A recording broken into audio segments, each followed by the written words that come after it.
Bonjour à tous et bienvenue autour de cette grande table du mercredi. Dans l'actualité des idées aujourd'hui, virus, distanciation sociale, présentielle, mais aussi manspreading ou encore selfie, les mots de l'époque. Ces mots nouveaux, ces mots virtuels, ces mots de combat, que disent-ils de nous ?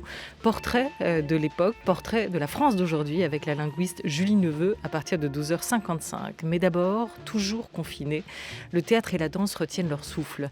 Tous deux comédiens et metteurs en scène, Simon Abkarian et Charles Berling, ont signé une lettre ouverte à la ministre de la Culture, publiée dans l'Obs la semaine dernière, où ils évoquent, avec d'autres artistes, le drame que vit le spectacle vivant depuis le début de la crise sanitaire et où ils mettent en garde contre le recours systématique au numérique. Aucune plateforme ne remplacera jamais le plaisir de la salle. Alors, quelles solutions se dessinent ? Ils sont nos invités jusqu'à 12h30 à écouter tout de suite sur France Culture ou plus tard sur franceculture.fr. La grande table. Olivia Gesbert. Et bonjour à vous, Simon Abkarian. Bonjour. Et bonjour, Charles Berling. Bonjour. Alors, on n'a pas le droit d'être tous les trois réunis dans un studio. Encore, pour l'instant, ça se passe aussi comme ça à la radio. La contrainte sanitaire pèse aussi sur les conditions de ce rassemblement. Mais on va créer ce dialogue à distance avec vous, Charles Berling, et avec vous, Simon Abkarian, ici présent. Comment avez-vous vécu tous les deux, occupé votre temps durant ce deuxième confinement où les théâtres ont à nouveau fermé, mais où les répétitions ont pu avoir lieu, Simon Abkarian ? Moi, j'étais au Théâtre du Soleil, le Théâtre du Soleil est en pleine répétition en ce moment, donc j'ai été les voir, j'ai été travailler avec eux, j'ai été me nourrir, j'ai été faire ce que je sais faire, c'est-à-dire jouer, ce que j'essaye de faire bien, jouer. Le Théâtre du Soleil, c'est un peu votre théâtre depuis quelque temps. C'est là où votre mise en scène d'Électre des Bas-fonds a été jouée, a remporté d'ailleurs 3 Molières cette année, pièce créée l'an passé. Et avant le confinement, vous aviez repris avec Ariane Ascaride, Le dernier jour du jeûne, dans le texte est publié chez Actes Sud. La pièce, elle va reprendre après le 15, parce qu'elle a été suspendue pour l'instant. Ouais. On va recommencer à jouer à partir du 17 jusqu'au 3 janvier. Et on devait jouer 3 mois. On a joué 4 fois en novembre, je crois. Je ne sais plus les mois, j'aurais pu savoir de quel mois on est, enfin bref. Et plus les 7 ou 8 fois qu'on va jouer, ou 12 fois qu'on va jouer là, ça fera 18 fois. J'espère qu'on reprendra soit la saison prochaine, soit celle d'après, les 3 mois qu'on devait faire ici au Théâtre de Paris. Au Théâtre de Paris. Ouais. Charles Berling, de votre côté, en septembre cette année, vous aviez lancé votre saison théâtrale avec une programmation transversale autour de l'océan, Passion Bleue. Passion Bleue suspendue, là encore ? Oui, on avait effectivement des gros week-ends avec des artistes, des scientifiques, des gens de la mer qui se rencontraient pour parler de la mer et pour parler du présent et de l'avenir. Et effectivement, ça s'est interrompu. Comme là, je jouais aussi dans les Parents terribles de Cocteau avec Muriel Mayette, entre autres. Et ça s'est aussi arrêté fin octobre, comme tout le monde. Bon, après, moi, je suis aussi directeur de 2 théâtres, puis d'une scène nationale qui s'appelle Château Vallon Liberté. Donc, il y avait beaucoup de travail parce que il fallait justement comprendre comment faire répéter des compagnies, comment soutenir les artistes et les compagnies qui, pour l'instant, les institutions elles-mêmes tiennent grâce à leur subventionnement, mais disons qu'il y a beaucoup de dégâts dans la profession et surtout les plus fragiles et les plus indépendants. Donc il y avait beaucoup de travail pour réimaginer la saison d'après, réimaginer les reports, comment annuler, comment soutenir en même temps. Et puis on a pu ouvrir, grâce à cette idée que les répétitions étaient possibles, on a pu ouvrir nos salles pour créer du travail, quoi. J'ai moi-même commencé un spectacle sur Hannah Arendt et d'ailleurs par les temps qui courent, ça me donne une sorte de poumon fantastique de pouvoir répéter et travailler autour des textes de cette dame qui parle tellement bien de ce qui se passe aujourd'hui. Parce qu'Hannah Arendt a des choses à dire de cette époque, de la nôtre, de ce moment dans lequel nous vivons. C'est bouleversant parce qu'elle parle tellement bien de la société de masse. N'oublions pas qu'elle en parle dans les années 30, ensuite 50, 60, et qu'aujourd'hui on est en 2020 et que tout ce qu'elle raconte, c'est hallucinant de vérité, sur la société des loisirs, le divertissement face à la culture, face à l'art. Et je crois que si j'ai signé moi aussi cette tribune par rapport au streaming, par rapport au pillage organisé que ça peut être de la part de ces grands tuyaux américains, Facebook, YouTube, et qui tout d'un coup se servent dans la culture qui est construite démocratiquement, de façon parce que justement cette culture est soutenue et n'est pas traitée comme un produit. Et elle en parle. Enfin, il y a des textes qui racontent tellement bien la dérive que peut être la société de loisirs, la société du divertissement, où on deviendrait un produit comme un autre. Et donc là, je crois qu'aujourd'hui, on est à un endroit précis de cette confrontation. Je rembobine un tout petit peu le film pour essayer d'expliquer cette lettre ouverte et ce qu'elle porte en elle. Vous avez donc tous les deux signé cette pétition, lettre ouverte à la ministre de la Culture, Roselyne Bachelot, initiée par les comédiens Alain Fromager et Caroline Proust, aux côtés de Alain Françon, Mathilde Monnier, Reda Kateb, sur la réouverture des théâtres, sur l'état de santé aussi du spectacle vivant et sur la concurrence des plateformes que Charles Berling vient d'évoquer. L'utilisation de plateformes avec diffusion de spectacles en direct. C'est ça la vraie nouveauté de ce deuxième confinement. Les comédiens sont là, ils sont sur scène et le partage se fait directement, sans décalage horaire. Et pourtant, vous parlez vous aussi, Simon Abkarian, vous reprendriez les termes de cette tribune d'une illusion de spectacle vivant. En quoi ? Alors, comment dire ? Le fait de faire du théâtre, c'est déjà, comment dire, un miracle en soi. Quelque chose qui tient d'utopie démocratique. Voilà. C'est-à-dire que voir un État qui subventionne ses artistes, ses créatrices et ses créateurs, c'est déjà quelque chose, c'est un pas vers un monde meilleur. Moi, c'est mon avis. L'illusion, elle tiendrait à ça. C'est-à-dire que c'est tellement fragile. Nous, artistes et femmes et hommes qui avons embrassé cette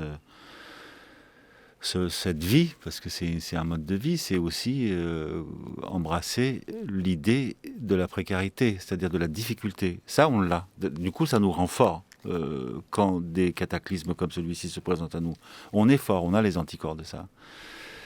Le danger, ça peut être de se dire, puisqu'ils sont forts, ils vont résister. Moi, je dirais, illusion, c'est peut-être pas le mot exact, mais je pense que c'est quelque chose qui est de l'ordre de l'utopie. Cette chose qu'on appelle le théâtre public ou le théâtre privé ou le théâtre tout court, le fait de s'enfermer dans une salle où des gens éteignent les lumières et ils payent pour venir écouter une histoire où d'autres gens en face d'eux se sont maquillés ou pas, ou costumés ou pas, et raconter une histoire qui fera que leur monde sera plus clair en eux. Ou c'est pas pour oublier. Justement, la question du divertissement, elle n'est pas inintéressante, parce que je pense qu'il faut se divertir, mais je pense que le divertissement n'empêche pas la réflexion. Or, ce à quoi on assiste en ce moment, c'est que, et ça c'est dû à la consommation, et la consommation qui est due à ce capitalisme déviant, dire que ne réfléchissez pas, bouffez, quoi. Et en tout cas, cette utopie, elle vous semble rétrécie, elle vous semble étriquée quand ça se passe par écran interposé. Mais on peut quand même se dire aussi que c'était mieux que rien pendant cette période, d'avoir pu garder à travers ça le lien avec le public. Je pense que c'était une occasion de rappeler Madame la ministre je dis pas qu'elle le fait pas, mais je veux dire de la rappeler au débat, de la rappeler à la parole, de la rappeler à la réflexion. C'est pas juste une espèce de dire une convocation inquiète. Ça, moi, je pense que le théâtre, il se reproduira toujours, puisqu'il produit, comme disait Jean-Claude Carrière, le péché originel. Il se reproduit, le théâtre, avec le public. Et ça, aucune plateforme ne pourrait la remplacer. Charles Berling. Je ne crois pas qu'on peut dire que c'est mieux que rien. C'est-à-dire, c'est la survie adaptative, c'est pas mieux que rien. C'est-à-dire, justement, Fromager et Caroline Proust, ils travaillaient sur des textes de Duras qui parlent du silence. C'est-à-dire que il y a aussi possibilité. Moi, j'ai pas cherché dans mon théâtre comment dirais-je, à exister absolument par ces voies-là. Évidemment, on existe naturellement toute l'année à travers ça, autour du spectacle. Mais je crois que c'est une erreur de penser qu'on va s'en sortir en essayant de combler cette espèce de vide de lien, d'inexistence du lien, parce que physiquement on peut pas se rencontrer, par ces voies-là, parce qu'elles sont, je crois qu'elles sont pas, ça n'est pas la même chose. On peut faire un travail autour du spectacle vivant avec ces médias, avec ce langage, mais on ne peut pas le remplacer. Et donc, commencez, si vous avez vu par exemple les retransmissions à la Comédie Française de spectacles où vous avez les gens qui tapent sur leur clavier, tiens, elle a grossi, tiens, tiens, là c'est pas mal, ah ben non, là je m'ennuie. Vous voyez, c'est-à-dire, on n'est plus dans la pensée, on est dans un jugement lapidaire, complètement stupide, et ça n'est pas ça la culture, ça n'est pas ça le théâtre. Au théâtre, comme le disait Simon tout à l'heure, il y a des gens qui viennent, qui acceptent d'être en silence pour écouter une histoire, pour regarder des artistes à ce moment-là se mettre en route pour eux. Et la réaction, et donc, la réaction, elle est intérieure. Hein, parce que vous signalez autre chose dans cette tribune, Charles Berling, c'est que vous pointez en fait ensemble le caractère immédiatement mesurable aussi de la représentation, cette vision assez comptable et mercantile de la culture avec une sorte de machine à tri qui pourrait se mettre en place et favoriser aussi les grosses productions qui ont les moyens de communiquer sur leurs affiches et dont on va pouvoir dire « Ah, regardez, elle a fait beaucoup de clics », là où une autre qui n'aura pas eu la même capacité à communiquer sur cette diffusion en direct risque très vite de sombrer et de ne pas retrouver l'expérience dans des salles après. Et c'est ça qui est fondamental. C'est-à-dire que non, la culture, l'art n'est pas une marchandise comme les autres. Non, nous devons refuser ça. Or, mettre un pied là-dedans, commencer à admettre ça parce qu'on voudrait exister, c'est un suicide. C'est-à-dire que c'est la négation de l'idée même de la culture, de sa fonction même. Et ça, Arendt le dit aussi. Ça n'est pas, c'est de l'inutile, si vous voulez. Mais c'est de l'inutile qui est plus qu'utile. Si vous commencez à vouloir que ça soit un processus mercantile, un processus de production absolue, vous êtes foutu. Ça n'est pas ça l'art. L'art, c'est quelque chose qui est ailleurs, qui a un endroit qui est beaucoup plus fort, qui est un endroit à l'extérieur aussi de cette machine et qui peut la critiquer et qui a cette liberté-là. Si vous commencez, je crois que c'est faustien comme problème aujourd'hui et c'est terrible. C'est-à-dire que, et c'est ça que cette tribune dénonce parce que par exemple on dit bon bah quand même c'est mieux que rien, mais à chaque fois qu'on vous propose moi on me l'a proposé aussi, à chaque fois qu'on vous propose ça, on vous dit alors bon c'est pas payé parce que bon évidemment Internet c'est gratuit, enfin, mais ça n'est pas gratuit Internet, ça c'est ce qu'on nous a vendu déjà il y a 25 ans, que c'était quelque chose de démocratique, un partage, que c'était, mais c'est faux, tout ça est une arnaque totale, et c'est une arnaque de capitaliste si vous voulez, mais alors il y a quand même pas. Ouais, mais il y a quand même autre chose, Charles Berling, pardon de vous interrompre, et c'est la ministre de la Culture, Roselyne Bachelot, qui mettait en avant, c'est le changement des pratiques culturelles des Français. Alors c'est le cas aussi pour les films. Hein. Combien de temps encore les salles de cinéma vont-elles pouvoir être protégées comme elles le sont en France? Et c'est bien sûr, aussi à travers la chronologie des médias, alors que pendant ce premier confinement, puis ce deuxième, on a aussi découvert, et c'était pas nouveau, la présence de grandes plateformes comme Netflix qui permettent de consommer, alors vous n'aimerez peut-être pas le terme, mais de regarder des films directement de chez soi. Et pour le théâtre, est-ce que c'est la même chose qui vaut? La question de ce fossé qui se creuse entre culture patrimoniale et culture numérique, je vous propose d'écouter les mots de la ministre de la Culture, Roselyne Bachelot. Elle était l'invitée de notre confrère Emmanuel Laurentin dans l'émission Le Temps du débat, c'était le 19 novembre dernier. Le changement des pratiques culturelles des Français avec l'opposition entre la culture patrimoniale et la culture numérique devient l'enjeu principal de la politique culturelle, avec véritablement l'accroissement des inégalités sociales. On voit que les cultures patrimoniales sont la pratique des gens âgés, des femmes, des urbains, des classes supérieures, et que de plus en plus, les garçons jeunes, ceux qui vont, hélas, enfin tant mieux, être de plus en plus nombreux, vraiment ont la pratique de la culture numérique. Et ça, c'est véritablement la chose qui m'habite quand j'arrive au ministère de la Culture. Ce mouvement, je le connais, parce que je suis évidemment les politiques culturelles depuis des années, et je me dis que ce travail de réconciliation entre la culture patrimoniale et la culture numérique, de décloisonnement des cultures et de protection de la création à partir de là, parce que en fait, derrière tout ça, c'est la protection de la création artistique et pas seulement de la consommation artistique qui est en jeu. C'est vraiment mon boulot. Simon Abkarian, est-ce que vous avez vraiment raison de les opposer? Pourquoi ne pas essayer de croire à cette option de la réconciliation, autrement dit, de penser cette question sous l'angle de la complémentarité? Non, mais ça m'énerve quand j'entends ça. Moi, ça meurt de moi. Quand j'entends des propos pareils, ça m'énerve. Ce qu'il faut décloisonner, c'est le cloisonnement social. C'est pas un cloisonnement intellectuel ni autre chose. C'est juste un cloisonnement social. Pourquoi ça veut dire que les uns vont exercer certains types de métiers et les autres vont avoir accès à des métiers autres? C'est faux. Il faut juste décloisonner socialement. Moi, je fais du théâtre depuis 35 ans. Je les ai vus, les élèves arriver. J'en ai fait des stages dans les lycées à Bobigny, à droite, à gauche. J'en ai fait des rencontres avec des lycéens à Toulouse ou ailleurs qui rêvent aussi de s'ouvrir à ça. C'est faux que de dire une chose pareille. C'est complètement débile. C'est un mensonge absolu de dire une chose pareille. Les garçons, ceci. Donc, on recommence la vieille rengaine des années 30, quoi. On se dit, tiens, lui, il est comme si, Rémi, il va faire mécanicien et Colette, elle va faire de la couture. Mais c'est quoi ces conneries? Elle évoque quand même la question de l'accès à la culture. L'accès, il faut le donner. Mais ouais. D'accord, mais si on est cloisonné socialement, on a de moins en moins accès aux choses qui sont censées être le bien de tous et du plus grand nombre et de toutes. C'est juste une volonté politique que de décloisonner. Le repli sur le numérique, Simon Abkarian, cette solution, le temps du confinement, est-ce que vous pensez qu'elle correspond vraiment pour le spectacle vivant à un changement durable des usages ? Non, je pense pas. Non, on verra après la guerre, comme on dit, puisqu'il a dit que c'était une guerre, Monsieur le Président. Mais en septembre déjà, vous avez vu les gens revenir dans les théâtres ? Oui, bien sûr. Et vous savez quoi? Ils célébraient le fait d'être revenus. Ils le célébraient. Ils s'applaudissaient eux-mêmes à la fin. C'est plus nous qu'ils applaudissaient. C'était le fait d'être là au théâtre qu'ils applaudissaient. Alors qu'est-ce qui vous inquiète vraiment, sorti cette période de confinement ? Rien. C'est les charabia politiques qui m'inquiètent autour de ça. C'est de créer un problème là où il n'y en a pas. Le numérique, c'est le numérique, le théâtre, c'est le théâtre, la danse. Vous aurez jamais la même sensation d'entendre un concert. J'enfonce des portes ouvertes, mais je vais le redire. Et voir un opéra à la télé qui fait du direct, c'est pas le voir comme en live, en vie, quoi. C'est pas la même chose. Donc chaque chose a son endroit, c'est tout. Ça sert à ça.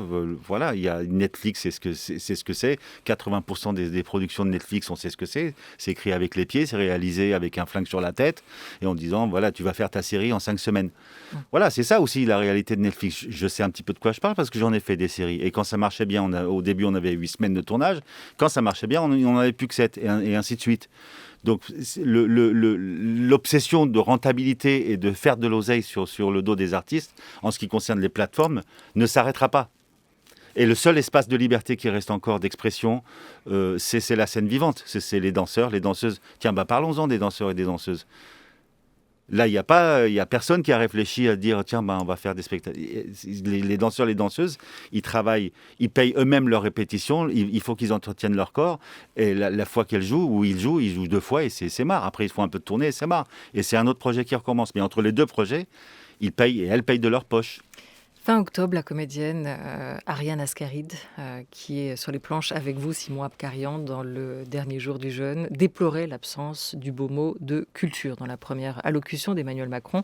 Votre silence m'a démoli, a-t-elle réagi dans une lettre qu'elle lit ici. On en écoute un extrait.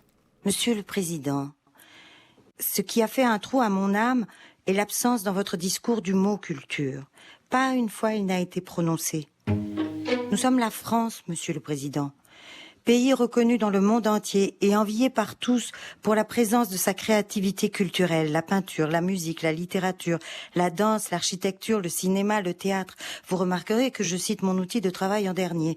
Tous ces arts sont dans ce pays des lettres de noblesse que les hommes et les femmes du monde entier admirent. C'est un pays où marcher dans les rues raconte l'histoire du monde, où la parole dans les cinémas et les théâtres apaise, réjouit, porte à la réflexion et au rêve ces anonymes qui s'assoient dans le noir pour respirer ensemble un temps donné. Nous sommes indispensables à l'âme humaine, nous aidons à la soigner. Je ne parle même pas de tout le travail que nous faisons avec les psychiatres. Nous sommes des fous, des trublions, mais tous les rois en ont toujours eu besoin. Et hier soir, silence total. France Culture. La Grande Table. Olivia Gesbert. Avec nous, 2 comédiens, 2 metteurs en scène, directeurs aussi, de théâtre d'une salle, Charles Berling, qui est avec nous, à distance, et vous, Simon Abkarian, avec nous, en studio. On écoutait les mots forts d'Ariane Ascaride, sur, les silences, les omissions, des pouvoirs publics, sur la culture, lors de ce 2e confinement, une fois encore. Charles Berling, on a évoqué à l'instant la question de la réconciliation, de la complémentarité entre les pratiques, se pose aussi, et vous avez commencé à l'évoquer, celle des sous. Dans le plan de relance, il y aura 400 millions d'euros consacrés à la transition numérique, disait aussi la ministre de la Culture. Mais on ne peut pas prendre le goût d'une culture gratuite. Elle l'a rappelé, elle a insisté sur ce point aussi. La création doit être rémunérée. Quelle réglementation, quelle protection de l'œuvre et quelle rémunération quand la diffusion se fait via les plateformes? Il faut peut-être expliquer ça aussi à ceux qui nous écoutent. Allô ? Oui, Oui. on vous écoute. Non, Charles oui, Berling. justement, ça rejoint un petit peu. Je voulais réagir à ce que disait la ministre. J'ai un point de vue qui est complémentaire, je dirais, de celui de Simon. Simplement, cette histoire sociétale, comme quoi le numérique, maintenant, depuis des décennies, c'est vraiment installé dans la pratique, disons, entre guillemets, de culture, en tout cas de culture de masse même. Ça c'est clair, c'est évident. Et tout le travail qu'on fait quand on dirige un théâtre, et c'est la question que pose la ministre de la Culture, c'est comment faire pour faire que ces lieux culturels vivants, qui ne pratiquent pas ça, qui ne sont pas basés là-dessus, qu'on n'est pas sur un canapé à passer sa journée à regarder un écran. C'est le contraire, on sort de chez soi, on va à la rencontre de gens physiquement, etc. Donc ça, moi je sais que ça fait plus de 40 ans que je fais du théâtre et du théâtre subventionné, et du théâtre privé, et du cinéma, et de la télé, et que je me pose toujours la question de comment est-ce qu'on peut ne pas céder à cette facilité, disons, de la culture de masse, de quelque chose qui fait qu'on brosse les gens dans le sens du poil, qu'on leur raconte des histoires qui surtout les fait pas réfléchir, parce que comme ça les endort un peu. Donc cette lutte-là, elle s'accentue aujourd'hui parce que on est face à un monstre, à quelque chose qui est tentaculaire, à quelque chose qui a un pouvoir énorme. Et ce que je disais tout à l'heure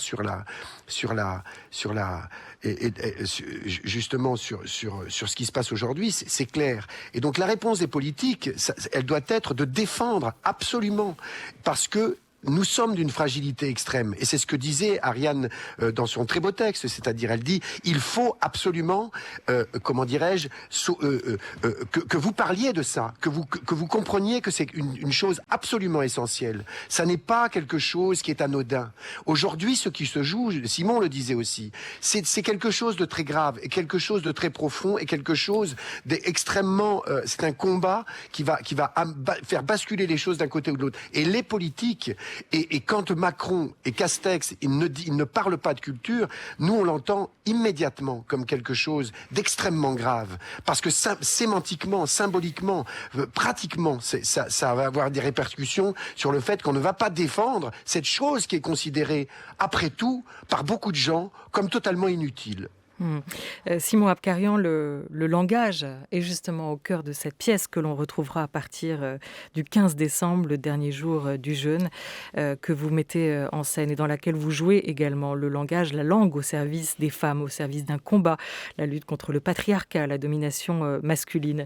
Cette langue qui est votre outil de travail premier quand vous êtes au cinéma ou au théâtre, vous, les comédiens, vous, les metteurs en scène et les dramaturges, quels mots vous voulez mettre aujourd'hui sur ce silence des pouvoirs publics? Derrière ce beau mot de culture, qu'est-ce qu'il y a? Quel sens vous donnez à votre art aujourd'hui? Moi, à mon travail, je sais pas. Je pense on peut être considéré comme aussi des intercesseurs en ce qui concerne les réflexions, celles qui sont évidentes et celles qui sont à venir, à découvrir. Vous savez, à l'époque, on excommuniait les acteurs, on les jetait dans la fosse commune. Je pense que le clergé avait compris qu'on était plus pauvres qu'eux, mais sur scène, on était meilleurs. Je pense... Par la parole. Par la parole, évidemment, parce que c'est le verbe. Nous détenons le verbe. Même si on fait des spectacles, il y a de l'image, c'est un verbe. L'expression artistique est un verbe, est un geste qui implique la création, quoi. La création dans le sens cosmique du terme, je dirais. Moi, je pense qu'un pays... Tout à l'heure, quand je suis rentré à la Radio France, je me disais, voilà, ça, c'est la démocratie. D'avoir construit un endroit comme ça qui fonctionne comme ça fonctionne. Et ça va de même pour les théâtres. Je pense que c'est le signe d'une bonne santé, de la bonne santé d'un pays, d'une démocratie. Quand c'est à ces théâtres, c'est la diversité de ces théâtres, la diversité de son cinéma, la diversité de ces scènes vivantes. Et quand ça n'existe plus, il faut très très vite se poser des questions quant à la qualité des eaux, quoi. Nous sommes les truites, les écrevisses du monde démocratique. Si nous, on meurt les premiers, c'est parce qu'on est les plus fragiles et les plus sensibles à la pollution intellectuelle et politique. Nous sommes les écrevisses de ce monde et de cette démocratie, dit Simon Abkarian. Et vous, Charles Berling, pour conclure, quel mot mettez-vous sur ce silence ? On n'est pas un supplément d'âme, on est de l'âme, on est l'âme. Et quel pays, qui peut vivre sans rêver, sans inventer, sans créer, qui va pas pouvoir faire ça? Juste consommer des produits manufacturés à la va-vite, non.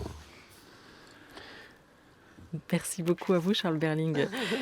Le théâtre Château-Vallon-Liberté à Toulon, c'est donc cette scène dont vous vous occupez, que vous dirigez depuis 10 ans, qui rouvrira ses portes à la mi-décembre.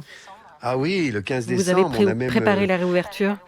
Bien sûr, activement, et on s'est débrouillé pour reporter des spectacles qui étaient dans le confinement entre le 15 et le 20. On va faire, on va faire revivre au maximum ces salles et les gens reviennent. Là, on a eu les répétitions d'Oblomov qu'a monté Robert Renucci, magnifique spectacle. On était 25 dans la salle parce qu'il y avait juste l'équipe pour regarder leur sortie de résidence, leur travail.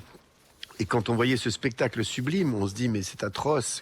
C'est-à-dire là, ils n'allaient pas recommencer tout de suite. Il fallait attendre 2 ans avant qu'ils retrouvent des salles de diffusion. C'est terrible. Et ça revient. Donc oui. Il y aura Blanche-Neige. Et il y aura mise en scène par Michel Raskin. Exactement. Voilà, oui, tout à fait. Emmanuel Mérieux, Nawal Lagra qui va aussi avec ses premiers pas avec Abou Lagra. Enfin bref. Voilà, Emmanuel Mérieux, c'est Les Naufragés, d'après le très beau texte de Patrick Declercq. C'est très, très beau, ça. On vous invite à aller le voir. Ce sera les 18 et 19 décembre, Courrézy à Toulon, au théâtre Château-Vallon-Liberté. Merci à vous aussi, Simon Abkarian. On vous retrouve à partir du 15 décembre au Théâtre de Paris pour cette pièce, cette reprise, cette création avec Ariane Ascaride. Et on vous remercie 1000 fois d'être passé autour de moi qui vous remercie. Merci. Dans cette radio.